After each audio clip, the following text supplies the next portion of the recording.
YouTube, it's Brian Phillips. I'm coming to you today regarding the Jumper. This is the Jumper T8SG Plus. I believe it's 12-channel radio system that is open source and multi-protocol. For those of you who aren't computer savvy or good with this stuff yet, this is capable of running a bunch of different types of aircraft from different brands. Okay, that's what it's for. There's an expansion spot here that will allow you to put in different protocols, and then the antenna passes through the top, or you can do some soldering and different setup if you want to do it that way. But it does come with a bunch of them by default. Okay, and when I say default, this is a T8SG V2 Plus, meaning that it's the second version. There's also some different colors, some different finishes. This is kind of like the middle level. There's like a carbon finish, and then there's also some gray finishes. And then there's also a Not Plus, which comes with less switches and things like this. How does it compare to other radio systems? I can tell you two things that you will know immediately right off the bat is that it's a lot smaller. Some people won't like that. I use a DX18 for my primary radio system. This thing weighs about three times as much as this. It comes well equipped, but it's a lot harder to set up. Once you get it set up though, it's way cheaper. Like to the tune of, to get one of these, this is 18 channels. It's almost, they're not necessarily a fair comparison. But I got this on sale for $405 shipped. It came with the battery pack, and it came with a 9-channel receiver, I believe. No AS3X. This thing doesn't come with any receivers, but it does come with all this stuff. And I'll just show you the box real quick. Super heavy duty. The packaging on this was impressive. I would say almost better than the Spectrum. I couldn't believe it. So you can see it's well packed. I kept all the garbage. I was going to do an unboxing, but I'll explain later. It does come with a case. You definitely don't get that with Spectrum. This is a semi-hard case, and you can protect this thing. Now, one thing to keep in mind about this case is that your antenna for the second or third or fifth or 17th protocol or whatever it is you're adding, which, by the way, this does support quite a few of them right off the bat. So that was a little bit deceiving what I just said. This antenna may or may not fit in that case, so you'll need to be thinking about that. But it comes with this guide, okay? The guide tells you where to go, which this is super important. You have to go to deviationtx.com, and then basically you can get all the firmware updates. I'm just gonna list off these people right now because they have helped me get this from being in the box to working. Not with everything yet, I'm still working on it, but I just didn't wanna make you guys wait forever. Ultra Micro Maniacs. I don't know what Asian language you're using. I think it's Chinese, but you can use the Google closed captions, and then you can read what he's saying pretty well. It's Google. It's not like he typed them out or anything, or he paid a service. So it does. There's some stuff you got to kind of piece together. But he helped the most. He had the models that I could download. I also had some help from another guy that was Albert Kim. These are YouTubers, obviously, so search for those. I'll link to these guys on my channel in the description below. And then Ken Versus, and he had a Mac and PC update for this, for the firmware. You can figure it out. It's not incredibly difficult, but if you didn't have somebody walking you through it, you'd probably be really overwhelmed if you're anything like me. And I work on technical stuff for a living, so I can tell you whoever figured this stuff out at first was genius. So anyway, just a couple of different notes too as we're talking about that. These things are way easier to set up than these. However, this thing, if you went and bought it today, would cost you like over $1,000 probably. And well, the equivalent to this might cost a little bit less, but let's just say $1,000 versus $100. That's a big difference, guys. If you're on budget, if you're trying to keep budget and you're flying with a $200 or $300 budget per month, which by the way is painful, and I'm with you, then this might be a good way for you to get started, except that it's pretty challenging. You have to know what you're talking about just to navigate through. And I'll talk about that probably in a more advanced video. But for now, the hard case comes, it's really well packed. I mean, one of the best packed things I got from Banggood in a garbage bag. Yes, that's right. They just throw them in a plastic bag and then they shrink it or tape it or whatever. It does come with 2 different styles of battery holders. It's got a regular Hextronics 2S plug. Okay, this thing will run on like up to 16 volts. It's crazy. So I'm running it on a 2S pack. And you can set voltage warnings. This does evaluate a lot of the critical stuff you need. It's only, and by the way, this is in English. This is a mode 2 setup. See this? It's really well laid out. Simple overview. Okay, this is the important 4.5 volts DC through 18 volts. Okay, so you don't have to run a 2S pack, but good luck finding a 3S pack with a 2S, balance charger port on it. So you're gonna have to make an adapter if you do that, and just pull off the outside of the high pins. So the way this works is you basically pop the bottom, and I've got a little 2S Nanotech in here. It just barely fits. It's 1,000 milliamp, 25 through 50 C discharge. And it's got just your standard Hextronics 2S connector, and then the discharge connector you don't even use. And as you can see, it just barely goes in there. You could also use 4 AA's, just regular standard AA's, or rechargeable AA's if you want. And then I believe these are for NiCads, but I'm not familiar with those, so I'm not going to speak to that. But worst case scenario, you end up with a free balance charge, just didn't have the middle pin on it. Then it comes with the USB-A, which is like your standard plug into the computer side, and then to USB mini, not micro, like on your cell phones of the latest or not quite the latest now variety. That plugs in there. You do have to, okay, a couple things about that real quick as we're going. To update firmware, you go into this. The cool thing is this acts almost like an SD card, which by the way, there's also a slot for an SD card down here. I'll just show you that real quick. It's right there, and I believe that's a micro SD. So if you can see that. Mm-hmm. Okay, so that's one of the features that's really nice on here. You can expand the memory. I believe it'll take up to 64 gigabytes. And again, I apologize for not knowing exactly what those settings are, but it is listed on this. So just run through that. This also talks about some of the protocols, but there's a list of like 30 or 40 of them. It's crazy. So, and remember, a protocol means like DSMX, all the lineup of the current Spectrum stuff. DSM2, DSMX are both Lemon, Orange, RX. Lemon is one of my favorites.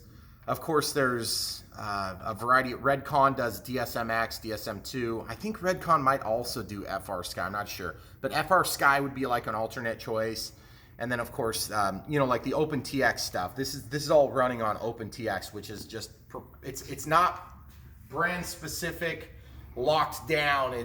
You can mess with it. Now, I'm not going to mess with it. I have no interest in doing that. I just want it to work. So, but if you're into that sort of thing, then you can do it. Which I know some of you guys out there are just like really hardcore about this stuff. So this is the spring kit. I believe what this does is that allows you to change if you want this to be a spring return to center as opposed to a throttle. So like on mode 2, this is throttle, and this is rudder or yaw, and then this is roll, whoops, and then this is elevator, okay? Then we have 1, 2 position, 1, 2 position, and then we have 1, 2, 3 position, 1, 2, 3 position, 3 position, 3 position, and then you have sliders on the side. The sliders are almost impossible to use because they're so hard to get to. That's one thing that I haven't heard anybody complaining about that, but you have to have pretty small hands to get away with that. When I'm using this DX18, I don't use my sliders. When I get into more advanced, sophisticated planes, then this is probably what I'm gonna use anyway. The whole reason I got this, and this is this long, elaborate description of the last week's work. This thing came, when did it come, Tuesday? Yeah, I think so. So it's really cool, and I really like it. There is a caveat. I got it to bind up to these little WL Toy, XK, whatever brand you want to call it. I haven't been able to bind to them yet. Now, Evidently, ultra micro maniacs and some others have done it. And that just means I'm doing something wrong. So guys, forgive me. As soon as I figure it out, I will publish a video about that. However, I almost immediately got it to work with a DSMX product. Okay, this is a Horizon Hobby F4U Corsair.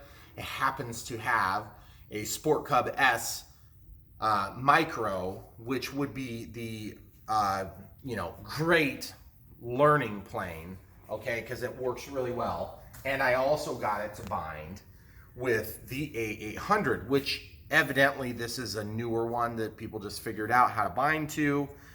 So that's kind of cool. The other day we were flying this, crashed, broke the motor, took it out, fixed it. I fixed this thing several times, always because of my screw-ups. But I'm becoming so much more impressed with it because it's actually a really nice plane for being a small and cheap thing. So anyway, we're going to show you the F4U Corsair flying. This runs on a 1S pack. So we've got a 1S pack. We're running on a Nanotech 300 milliamp hour. This is a puffy old pack, 40 through 90C discharge. And you're probably thinking, well, why would you run it on such a big pack? Well, it just seems to balance out well. So we'll do that, and then we're going to do this, but we're going to start with this because this is kind of along the lines of why I got this jumper. Now, it does come with a lanyard too. One thing I noticed about the lanyard is that it's a little bit on the child size, but I'm going to caveat that this has a really nice clasp. I like this lanyard. I know you guys are going to think I'm full of crap here just trying to sell this. I'm not. Believe me, this is something where I give a loose recommendation because you really got to care to do this. If you get this, you open it out of the box, and you don't expect to spend 3 or 4 hours just kind of getting used to it, you're not going to be happy. You're going to be upset. So this lanyard, okay, came from Spectrum with the DX18, and it is quite a bit longer. But I just want to remind you guys, when it's longer, you're not talking about a big difference. But it's actually kind of cool because you can hold 2 of them at once. The other thing too is I just never really could get this thing to thread right. This one here has this little keeper that helps to keep the strap from, give them an FPV view. See, it's blocking the screen, guys. See that? And I'm trying to exaggerate it so you get the effect. When you do that, it's a little bit easier to kind of get it out of the way. I know that seems like a minor detail to most people, and a lot of people don't fly with a lanyard. I fly with a lanyard when I'm really flying. Sometimes with these little ones, you just get used to having a little crappy remote that costs like $1, so you're not really too worried about it. But when you've got, you know, some real money tied up in a plane, I like, especially in the transmitter, if I drop this, I can't fly like 70 planes. So, well, if I break it, which by the way I haven't. This thing, I don't know if it'd fare as well. It is a lot lighter built. The gimbals do not feel near as high quality. I can tell you what would make them feel higher. Take it apart, tighten the screws so that there's more resistance to your movement, and it would feel twice as nice because they're nice gimbals. They feel like they're metal, but I'm not 100% sure that they are, so I don't want to say that. They are sharp. They poke your thumb. That's important. You see these pokey things? You want that to almost hurt when you're using it, because then when you get callous thumbs from working with your hands like many people in the RC hobby do, then you will still be able to do this. You don't have to have soft woman hands like my wife has. So anyway, lots of details, guys. Lots of opinion and subjectivity there, so don't beat me up too much for that. The whole point of this channel is to share what my experience been. By the way, really nice box if I didn't mention it. And carrying case, very cool. I like it because it comes ready to be used, except that it's not. Granted, this is a programmable thing, okay? You don't just open it up and it works. Just like the DX18. And by the way, to this guy's defense, it took me, a long time to figure this out too, except that I already had a DX8. I was kind of only copying stuff over. But the DX8, man, it freaked me out so bad when I first got it. There's a lot to learn there too.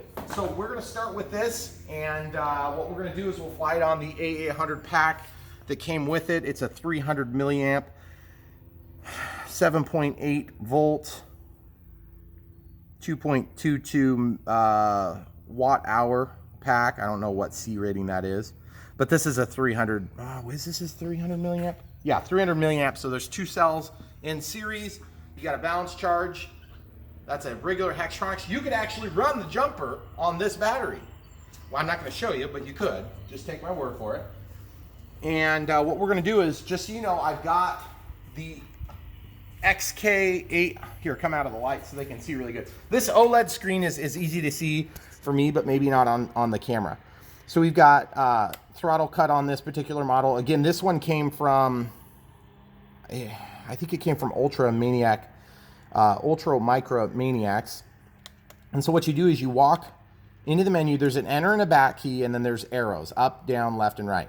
You navigate up and down, navigates you through the menu structure. Left and right changes your setting if there's a changeable setting, and then enter chooses it. So like you go to model menu, you press enter, and then there's a model setup and you press enter, and then you want to load one, so you press enter, and then you look through your list. So you can see kind of what I got here.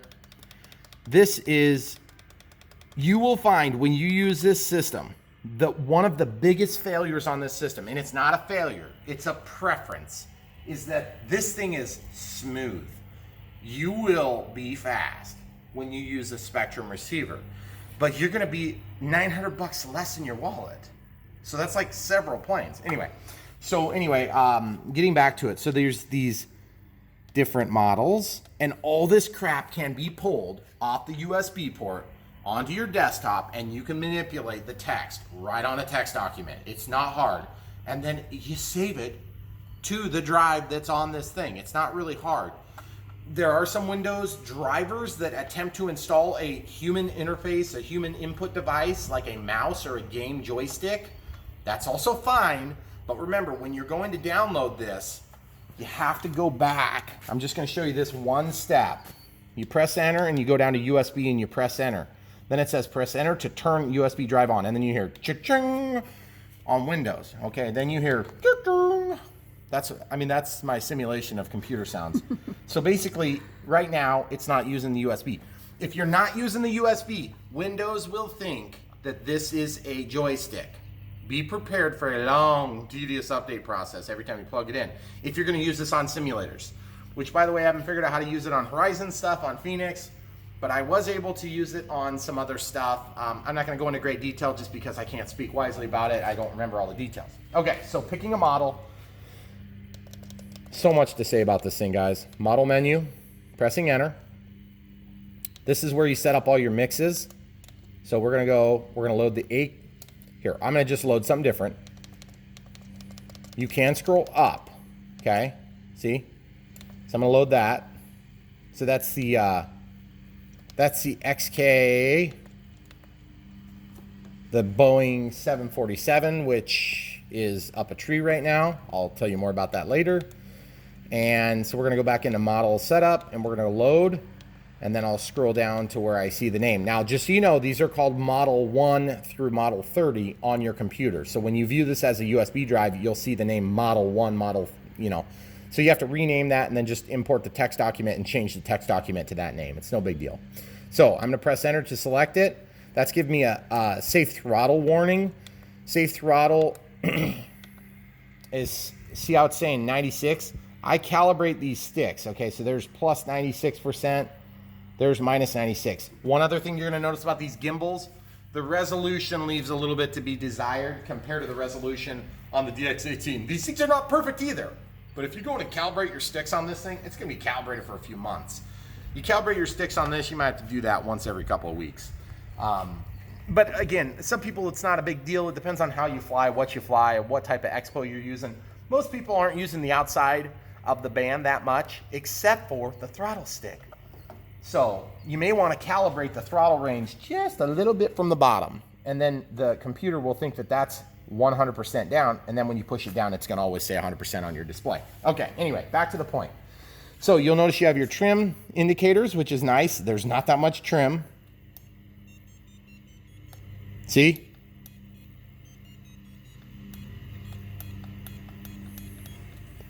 So I don't know how much that impacts the flight performance, but it doesn't seem like very many clicks of trim, if you want to call it that. There may also be less discreteness in each click. So just a couple of thoughts I had. So this shows the amount of output for the transmitter. This particular model was set to 25, I think it's microwatts and milliwatts, sorry, not microwatts. And that speaks to the amount of power and amplitude going to the actual transmitter device, okay? You can change that up to like 150 milliwatts, I believe. You can go down as low as 1 milliwatt, or I keep saying milliwatt, milliwatt. So I don't know anything about that crap. It's not my forte. I will learn eventually by crashing. So anyway, this also has built-in timers and things like that. So let's just go into the model menu real quick and we'll show you the mixer. So mixers, just each of these are already built. So you notice when I walk down, it moves left and right. That's one of the clunky things about this open source. See how it's virtual, virtual, virtual, virtual, virtual, virtual, virtual, virtual. Okay, and then back. Okay, so you can go up and you can go down. So I'm gonna go back up here. So this is throttle. It's set up as a simple. Okay, so you can press enter and throttle and you can reverse your channels. You can set up a failsafe. The failsafe, I can actually set that so that when virtual 10 is activated, then it will go to minus 100. I can set that also to be something like 150, so it's like way outside of range. Like if you have a gas motor, it'll kill the engine, something like that. Okay, so going back, you do have to turn that on, by the way. Throttle cuts, save fingers, guys. Throttle cuts, save fingers, okay? So ailerons, complex. Now, why is it complex?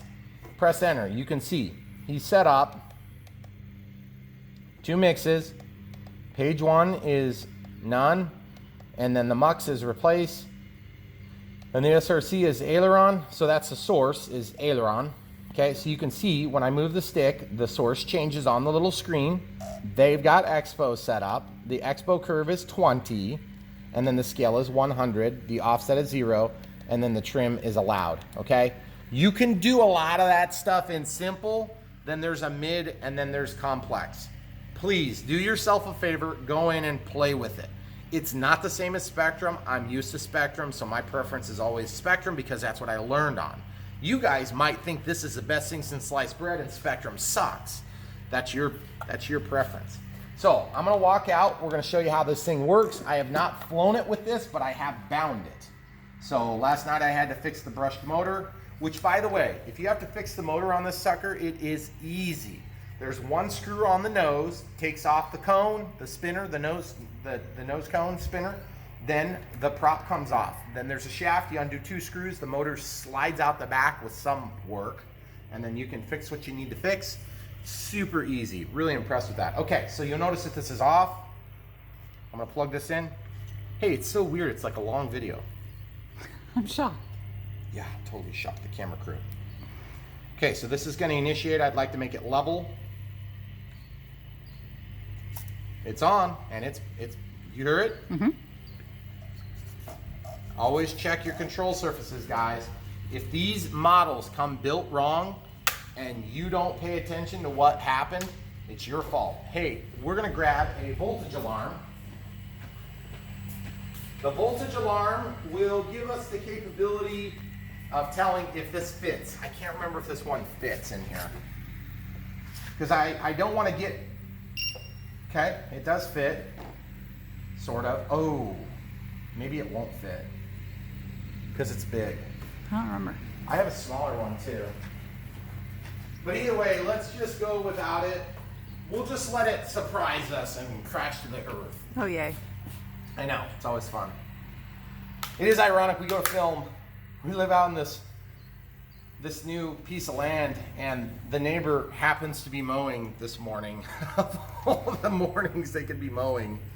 This thing is really easy to not get closed because stuff does pop into the clip area. Okay, so just watch for that. The canopy is actually pretty good, but it's just stuff gets clipped in there. Okay, we're gonna pause and get geared up. Okay guys, so we're gonna test the throttle.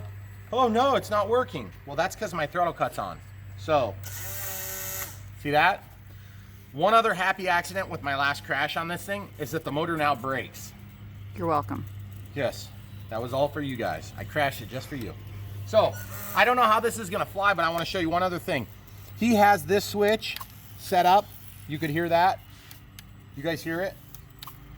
That's gonna turn off and on the 6G and change it to the 3G. So 3G is just 3-axis gyro. And then 6G is supposed to be like a 6-axis gyro, which is kind of goofy because really you're using the same gyro system. It's just, is it gonna auto level or not, okay? So I'm just gonna start with whatever setting it is, and then I will reverse the setting of that switch if I don't like it, okay? So, throttle cuts off, which by the way, he's got a throttle cut over here too, in case you're... Oh yeah, baby, she is flying. Oh yeah. Guys, look, it must be in the 6G. It feels really, really good compared to what I had before. Okay, coming out of the 6G. Oh yeah, she's allowed to fall. Awesome. Now remember, this thing was never a powerhouse, but I've screwed up my motor. So don't blame the plane for poor performance, blame me. Look at that, the prop is stopped, now I can actually glide. Oh yes. It's flying well.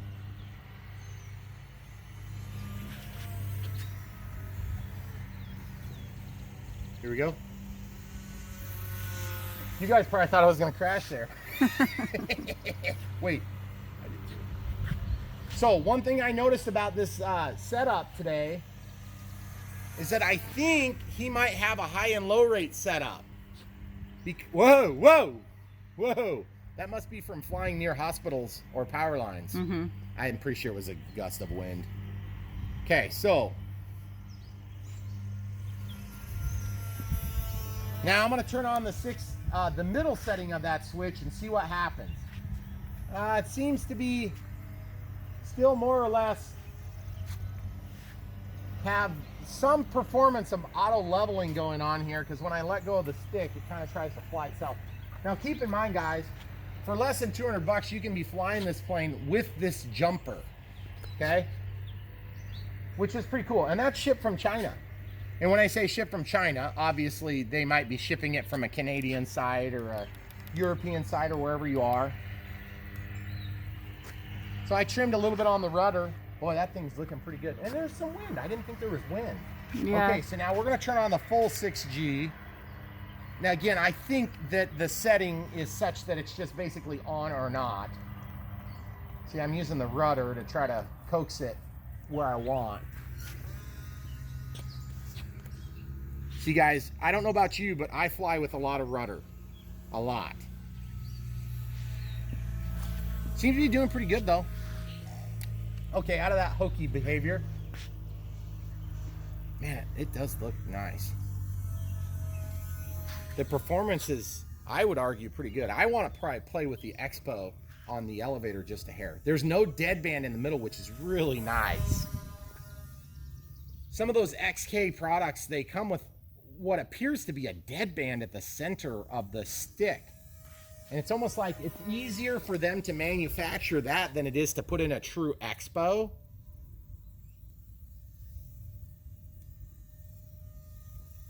My motor is clearly not happy with life right now, but that's okay. You don't have to be happy with life, just fly. Okay, here we go. So now this has a beep that just happened in a small vibration. There's vibration, beep, and voice. So like if you're using telemetry, telemetry would be supported. However, there's no telemetry on this model. Okay, so out of the throttle, we're just gonna glide it back. Oh yeah, baby. I didn't think that was gonna work. Okay, we're not gonna do a long flight, guys. You endured all my blabbing just so you can see another one. So what we're gonna do is I'll just show you because it's nice to see. Guys, by the way, I know that my videos get a little wordy. That's why I put in the description, I put links to the times that I start my flights. Okay, so don't feel bad. We can still be friends if you skip past my blather. A lot of the stuff you probably already know. You're just wanting to see how it works. That's totally fine. I'm not going to get upset. Okay. You have to tell them that before 29 minutes and 18 seconds. If you've seen any of my videos, you already know this. Model menu, whoops, mixers, model setup, load, F4U Corsair UMX. Now, I made this model, okay? Have you flown that one yet? Mm-hmm.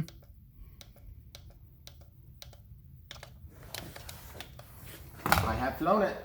And oh, it yeah, was the other awesome. Night. And yes, I do have a throttle cut, so I'm going to do that too. Throttle cut each. Okay, so this plane is a fun little toy. Horizon Hobby accidentally sent it to me a long time ago. It does have safe, but not on an F4U Corsair. The only reason this has safe is because it uses the multi-purpose receiver board out of a Sport Cub S UMX, which, as you guys probably know by now, has safe. Okay, so this has safe and AS3X. AS3X is a system just similar to the 6G, 3G, whatever, on WL Hobbies, XK, ailerons. Okay, so I want to show you how I set up safe. Not set up safe, but how it works. Okay, you'll notice nothing's happening. Horizon Hobby products, they need to have a burst of throttle. Okay, so my throttle cuts on, okay? So you'll notice it didn't do anything. Now it's chattering. That's AS3X jitters, okay? Except jitters are where it does it with no input. This is input. That's what it's supposed to do. Now, is safe on or off? Test of the day.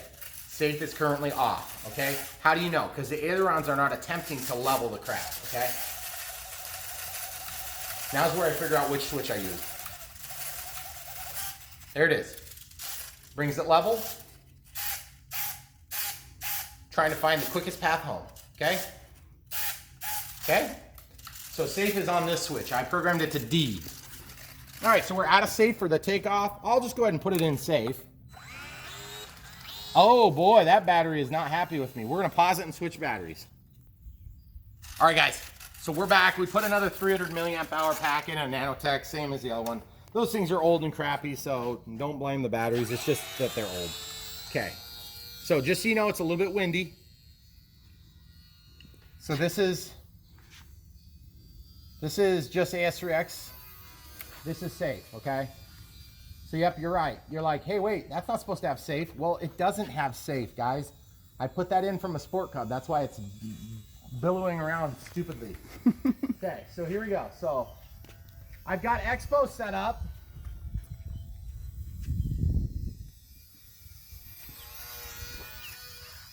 As you can see, I've got the full range, yaw control, elevator, obviously ailerons. And then you can mix and do all sorts of cool things. And just look at the control, guys. It's not a stretch. It's not like I feel like I'm flying on an economy transmitter. I feel like I'm flying on an expensive programmable transmitter, except that it's a little bit small for my hands. Now, is that a problem? Not really. I'm just doing a little teeny trim adjustment on the elevator down, okay? You got to remember, these are planes that I'm willing to test this system with. I'm not going to come out here with the Airbus A330-600 and do my trial run with it. But as you can see, I'm flying between the house and my camera crew with a vicious, deadly aircraft. And just think of all the children, really, that could have been injured. I can't believe it. I know. What an irresponsible human I am. Flying this half an ounce plane in a dangerous fashion. Safety third! I almost got blown out of the sky because this thing is just not quite capable right now. Safe's on. Let's show them safe real quick. Okay, so this is safe compared to the 6F, 6G, whatever. You'll notice I'm having to help it along to get it pointed into the wind. That is because it's a little bit strong right now, but it does keep it more or less level. There's me turning, limited bank angles. The gains are wrong for this plane because it's designed for a top, a high wing plane, like the Sport Cub, for instance. Oh, low voltage warning. We're gonna try to land on our only landing strip that's in front of the house. Oh yeah, baby! Brian, why are you taking off again? Just because I can't resist.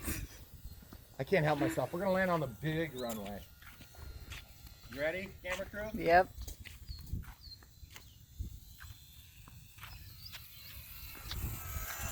Oh no, everybody died except for the pilot. Throttle cuts on.